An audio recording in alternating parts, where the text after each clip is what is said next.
Hello friends, എല്ലാവർക്കും നമസ്കാരം. വിക്രത്തിൻ്റെ വേദയുടെയും പുതിയൊരു പ്രണയവിശേഷത്തിലേക്ക് എല്ലാവർക്കും സ്വാഗതം കേട്ടോ.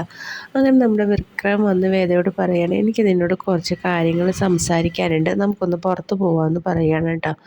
അപ്പോൾ വേദയ്ക്ക് ഭയങ്കര സന്തോഷമാണ്. അപ്പോൾ വേദ ചോദിക്കുന്നുണ്ട്, നമ്മുടെ ഭാവി കാര്യങ്ങൾ ചോദിക്കാനാണ്, പ്ലാൻ ചെയ്യാനാണോ പോകുന്നതെന്ന് ചോദിക്കുക കേട്ടോ. അപ്പോൾ വിക്രം പറയും, ഭാവിയാണോ വർത്തമാനമാണോ എന്നൊക്കെ നമുക്കത് കഴിഞ്ഞിട്ട് തീരുമാനിക്കാം, നീ ആദ്യം എൻ്റെ കൂടെ വായോ എന്ന് പറയും കേട്ടോ. അപ്പോൾ വേദ പറയും, ഞാൻ വരാം, അതിക്ക് മുന്നേ ഞാൻ അമ്മോട് അനുവാദം ചോദിക്കട്ടെ എന്ന് പറഞ്ഞ് വിക്രമത്തിനോട് പറഞ്ഞിട്ട് വേദ വേഗം അമ്മോട് പോയി ചോദിക്കാണ് കേട്ടോ.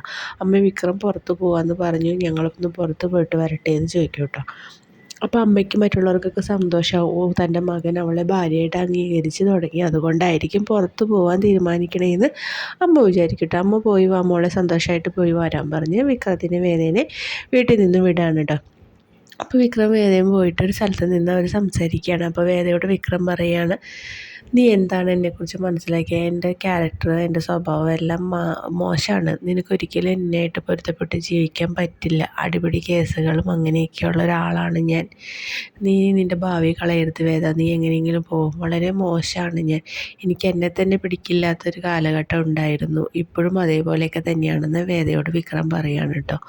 ഇത് കേൾക്കുമ്പോൾ വേദ പറയും, എനിക്ക് പറയാനുള്ളത്, നിങ്ങൾ എന്തായിരുന്നു എന്നുള്ളത് എനിക്ക് ഇനി അറിയണ്ട, പഴയ വിക്രം എന്തായിരുന്നു എന്ന് എനിക്ക് അറിയണ്ട, എൻ്റെ കാര്യത്തിൽ താലി കെട്ടിയ ശേഷമുള്ള വിക്രം എന്തായിരുന്നു എന്നുള്ളത് മാത്രമേ എനിക്ക് അറിഞ്ഞാൽ മതി, ഞാൻ ആ വിക്രത്തിനെയാണ് സ്നേഹിക്കുന്നത്, പഴയ വിക്രത്തിനെ അല്ല ഞാൻ സ്നേഹിക്കണതെന്ന് നമ്മുടെ വേദ പറയുകയാണ് കേട്ടോ. അപ്പോൾ വേദയുടെ വാക്കുകൾ കേൾക്കുമ്പോൾ വിക്രം ഇങ്ങനെ നോക്കി അവളുടെ കണ്ണുകളിലേക്ക് നോക്കി നിൽക്കുകയാണ് കേട്ടോ. അപ്പോൾ നമ്മുടെ വീഡിയോ ഇഷ്ടമായെങ്കിൽ ലൈക്ക് ചെയ്യാനും ഷെയർ ചെയ്യാനും സബ്സ്ക്രൈബ് ചെയ്യാനും മറക്കല്ലേ, സബ്സ്ക്രൈബിൻ്റെ കാര്യം മറക്കല്ല കേട്ടോ.